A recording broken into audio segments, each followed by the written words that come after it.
আসসালামু আলাইকুম বিয়ার। পারফেক্ট একটা কাজ করছিলাম, আগে চলে এসেছে ফিউজ, এখন লাগাইলাম এই বাসবার। লাগানোর পরে এমসি তিনটা এমসিসি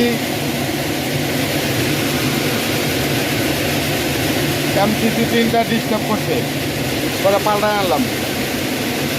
এখন অন করে দেই, চেঞ্জ করে দিলাম। 63 এম্পিয়ার 2 নম্বর ইউনিট ছিল, 20 কে বেরের ভিতরে 63 এম্পিয়ার ট্রিপ করে।